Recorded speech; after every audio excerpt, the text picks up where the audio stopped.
यह सनातन संस्कृति अनादिकाल से है।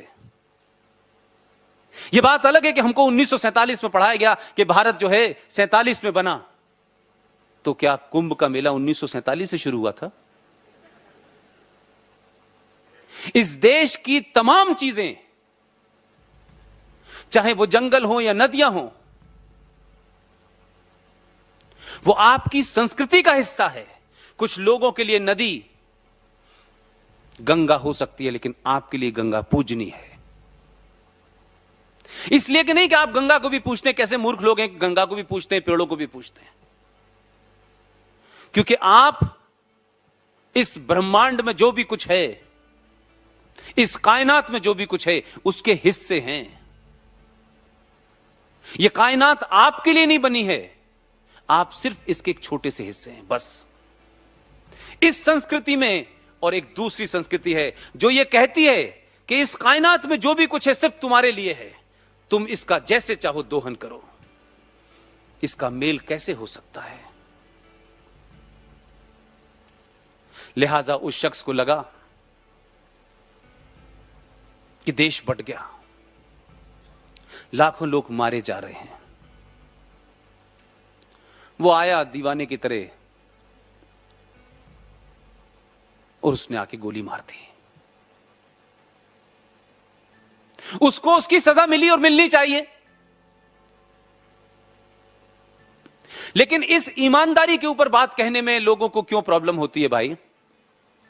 उसका एक्ट गलत था, उसने रास्ता गलत चुना, लेकिन क्या वो शख्स आतंकवादी था पहले? कोई चोर गुंडा बदमाश था क्या? कोई कातिल था? कोई मर्डरर था? उसका अपने राष्ट्र के प्रति पागलपने की हद तक डिवोशन था, और जितनी उसकी सोच थी, उसको लगा कि शायद मैं यही कर सकता हूं और आगे बढ़ने से बचा सकता हूं। उसने जाके मार दिया। वो मारने के बाद भागा नहीं, उसने अपने बचाव में कोई कमेंट नहीं किया, कोई दलील नहीं दी और फांसी पे चढ़ गया। क्या हम उस शख्स के बारे में बात करते ही कम्युनल हो जाते हैं?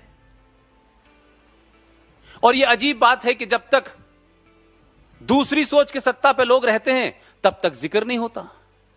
तब तो इंदिरा गांधी चिट्ठी लिखती हैं सावरकर के बारे में, और जैसे ही एक खास सोच के लोग सत्ता के नजदीक पहुंचते हैं तो कहते हैं ये तो नाथूराम गॉडसे की सोच वाले लोग हैं। अरे नाथूराम गॉडसे 100% ईमानदार तो था कम से कम।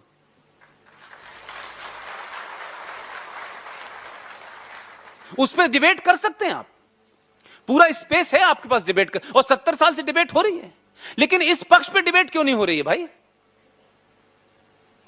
क्योंकि राजीव गांधी के मारने वाले हों, उनका भी कन्विक्शन रहा होगा, लेकिन उनके ऊपर डिबेट ही नहीं हो रही, बल्कि शांति की मसीहा कह रही हैं कि उन्हें छोड़ दिया जाए,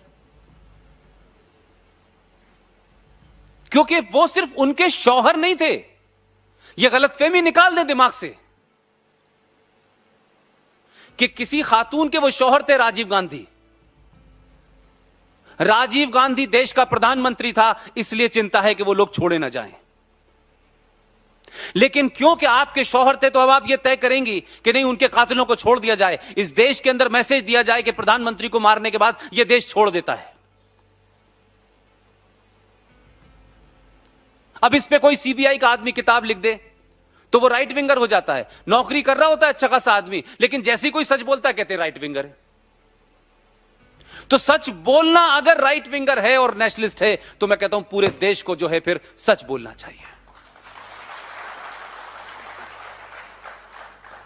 आप इस गलतफहमी में कतई ना रहें कि लोग क्या कहेंगे। ये बहुत बीमारी है हमारे देश में। हम लोगों के लिए जी रहे हैं या देश के लिए जी रहे हैं? और इस देश में किसके लिए नहीं कहा गया? रामचंद्र जी के ऊपर भी सवाल उठते हैं, सीता जी पे भी सवाल उठते हैं। वो लोग जिन्होंने पढ़ा नहीं है वो भी सवाल उठा रहे हैं। तो हम और आप क्या हैं भाई? जब जब देश में राष्ट्रवादी ताकतें मजबूत होंगी। आप ध्यान रखिएगा, 700 साल जिनने प्रत्यक्ष रूप से राज किया है और उनके जाने के बाद 70 साल से वो ताकतें सत्ता में हैं, वो आप पे बहुत बड़ा हमला करेंगे, आपका चरित्र हनन करेंगी, आपके बारे में मिस इंफॉर्मेशन फैलाएंगी, क्योंकि 70 साल से उसी मिस इंफॉर्मेशन की वजह से कुछ लोग सत्ता में थे। अब सच थोड़ा सा पता चला, ये सत्ता चली गई है, बहुत थोड़ा सा पता चला, अभी पता नहीं, अभी तो बहुत कुछ पता होना है।